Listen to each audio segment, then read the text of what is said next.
Inumpisanin ning pamilya Pineda ing ana mabulan na feeding program para kareng undernourished ang magaral kareng pampublikong eskwela king syudad ning San Fernando. Pinonduan ning programa ning negosyanteng Rodolfo Bong Pineda at formal na pepakilala kapamilataning kayang tubod ay dating board member at mayor ay Maylin Pineda Cayabyab. Sa cloning feeding program reng pilang barangay kalupan ning Santa Lucia, San Pedro, San Jose, San Juan del Pilar at Santo Niño nung nuka rin tuklo king 10,000 preschool at elementary pupils reng makinabang. Sinaupla ring school administrator bang akilala rin benepisyaryo agpang king aktualan nutritional assessment ang makatutok karenga nakakulang king timbang o mangailangang karagdagang nutrisyon. Kaya kanan larenga nakabayong lutong pamangan, chicken adobo at dininala namang vitamins.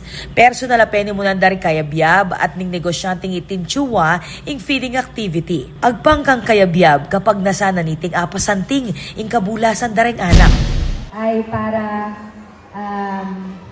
matulungan ating mga estudyante na nangangailangan ng dagdag timbang at pag ito ay pag sila ay ating natulungan, matutulungan din po natin sila na maging maganda ang performance nila sa kanilang pag-aaral dito po sa eskwelahan natin po sa Barangay del Pilar.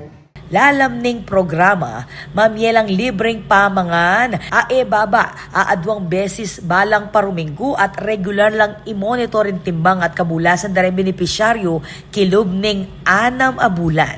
Ako po, Patricia Mamangon para king News Force Pampanga. Balitang tutuking Balen, susuyo.